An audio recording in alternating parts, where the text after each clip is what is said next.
નમસ્કાર મિત્રો, ડીજી મિત્ર યુટ્યુબ ચેનલની અંદર આપનું સ્વાગત છે. મિત્રો, આજે આપણે જોવાના છીએ પીએફ યુએન પાસવર્ડ કેવી રીતના બનાવી શકીએ. જો મિત્રો યુએન પાસવર્ડ તમે ભૂલી ગયા છો તો યુએન પાસવર્ડ કેવી રીતના બનાવી શકીએ જેની સંપૂર્ણ માહિતી આપણે આ વિડીયોમાં જોવાના છીએ.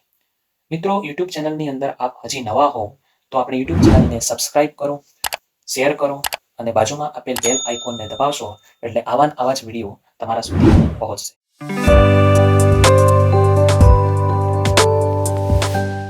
સૌપ્રથમ ગૂગલ ક્રોમ ખોલીશું,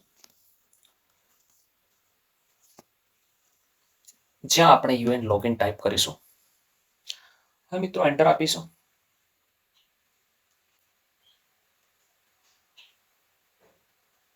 નેક્સ્ટ પેજ આપણી સમક્ષ આવી રીતના ખુલે છે.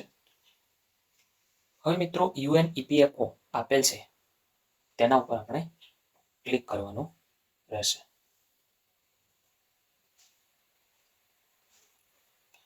નેક્સ્ટ પેજ મિત્રો આપણું આવી રીતના ખુલે છે અને આપણે ક્લોઝ કરીશું.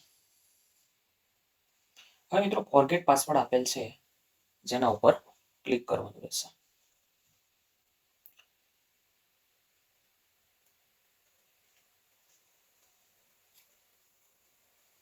ક્લિક કર્યા પછી મિત્રો નેક્સ્ટ પેજ આપણું આવી રીતના ખુલે છે.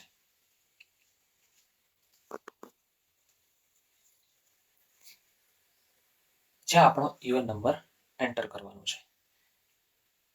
મિત્રો, તમને તમારો યુએન નંબર ખબર ન હોય તો યુએન નંબર કેવી રીતના જાણી શકાય તેની સંપૂર્ણ પ્રોસેસ આપણા વિડીયોમાં બતાવી દીધેલ છે. તો તે વિડીયો આપણે યુટ્યુબ ચેનલની અંદર જઈ અને જોઈ શકો છો. હવે મિત્રો આપણે અહીં આપણું નામ એન્ટર કરવાનું રહેશે. જે નામ આધાર કાર્ડની અંદર જે પ્રમાણે આપેલ છે તેવી રીતના હોવું જોઈએ. નીચે આપણે બર્થ ડેટ નાખવાનો રહેશે.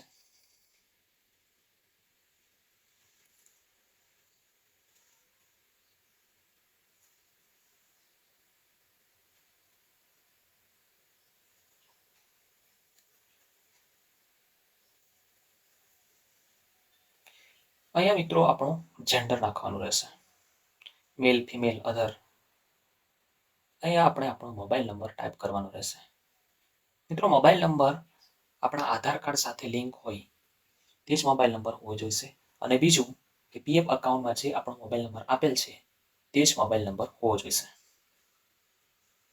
એટલે કે બંને મોબાઈલ આધાર કાર્ડની અંદર લિંક અને પીએફ અકાઉન્ટમાં લિંક બંને સરખો હોવો જોઈશે.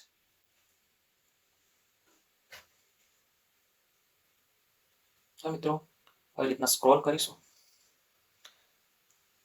આવી રીતના ચેક બોક્સ આપેલ છે જેને આપણે ટિક માર્ક કરવાનું રહેશે. હવે મિત્રો અહીંયા જે પણ ઉપર કેપ્ચા આપેલ છે તે એન્ટર કરવાનો રહેશે.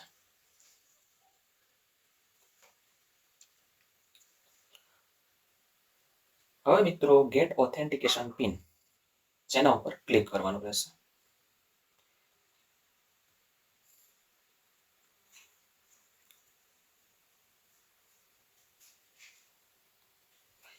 ક્લિક કર્યા પછી નેક્સ્ટ પેજ આપણો આવી રીતના ખુલે છે. હવે મિત્રો અહીંયા આપણો ઓટીપી નાખવાનો રહેશે. જે પણ મોબાઈલ નંબર આગળ દાખલ કર્યો તેના ઉપર ઓટીપી આવશે.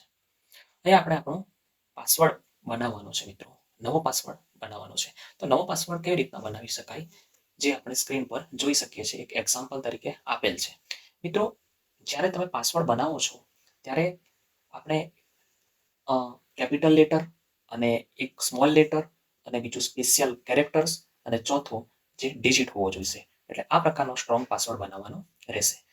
જો મિત્રો તમને પાસવર્ડ બનાવતા કદાચ ન આવડે તો આ એક્ઝામ્પલ આપેલ છે તે પ્રમાણે તમારા નામ મુજબ પાસવર્ડ બનાવી શકો છો. હવે અહીંયા વેરીફાઈ પર ક્લિક કરવાનું રહેશે. આવી રીતના મિત્રો આપણો પાસવર્ડ ક્રિએટ થઈ ગયો છે. Successful changer. આવા જ પ્રકારના વિડીયો જોવા માટે મિત્રો આપની યુટ્યુબ ચેનલને સબસ્ક્રાઇબ કરો, તમારા મિત્રો સુધી પહોંચાડો એટલે કે શેર કરો અને બાજુમાં આપેલ બેલ આઇકોનને દબાવશો એટલે આવા જ પ્રકારના વિડીયો પહેલા તમારા સુધી પહોંચશે.